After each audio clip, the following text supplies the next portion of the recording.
Sebastian Vettel's first weekend as an Aston Martin Formula 1 driver featured a Q1 exit, 2 penalties, a silly collision, 5 licence points and a 15th place finish. The downsides to Vettel's Aston debut are obviously not what the team expects from a 4-time Formula 1 world champion and star signing, and it's far from what he wants as well. We should be conscious of the fact that this was only Vettel's first race and he came into it unprepared given his testing misfortunes, so it can and should only get better from here. But by Vettel's own admission, there's a lot he's uncomfortable with at the moment, and he even says he didn't race that well with what he had. So let's explore what made Vettel's Aston debut so bad and what he wants to see improved.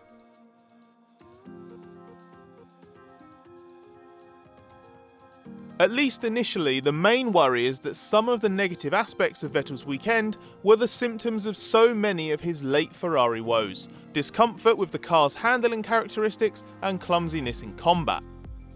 Vettel's greatest feats have come in cars with strong front ends, allowing him to make up time in slow corners with an abrupt turn-in that's not undermined by any rear instability.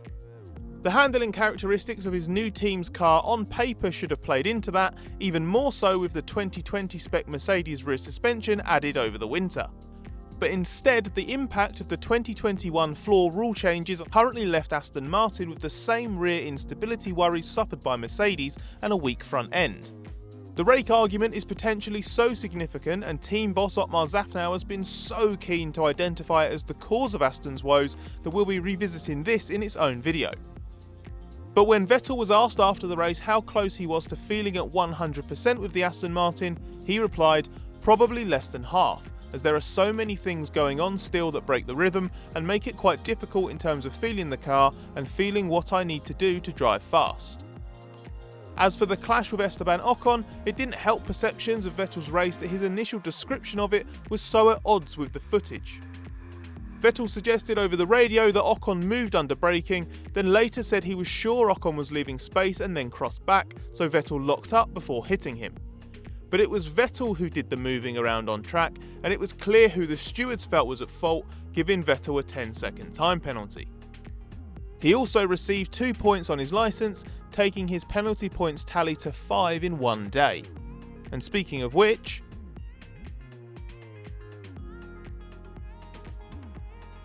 the Ocon clash and consequent spin were just a postscript on a day that had long since gone awry.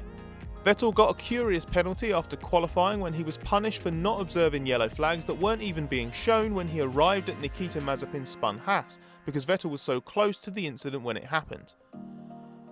He only qualified 18th anyway, getting knocked out of Q1, but was dropped to the back of the grid for not slowing down even once he'd passed Mazepin's car, as he would have received a warning on his dash that the sector was yellow.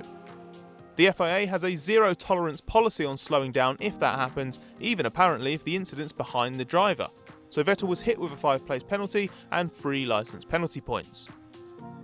In the race itself, punting on a one-stop strategy meant Vettel did run as high as 6th, but as his tyres waned in the latter part of that stint, he tumbled back down to 12th by the time he stopped and rejoined 17th. He described it as a strategy that at one stage in the race didn't feel that bad, but wasn't ever likely to realistically bring any points given he started back in 20th.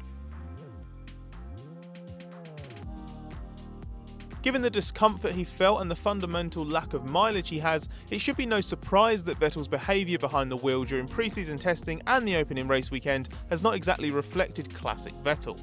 He's not all over the place, but he simply doesn't look able to fully commit and extract the pace using his trademark style. There's undoubtedly more to come if and when he's confident and at one with the car, and it's clear that the limitations of the AMR21 are playing a key role. Szafnauer was quick to defend Vettel and point out that with testing truncated and in his case heavily interrupted as well, it was still early days in his transition from the very different Ferrari.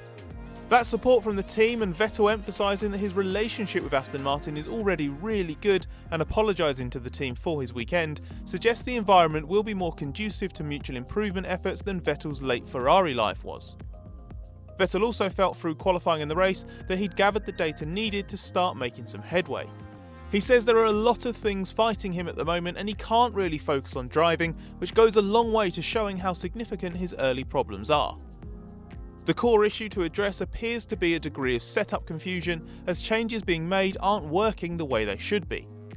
Vettel's hope is that once Aston gets on top of that, rapid progress can be made. Let us know in the comments how you viewed Vettel's debut and what you're expecting of him as he becomes more familiar with his new team and his new car.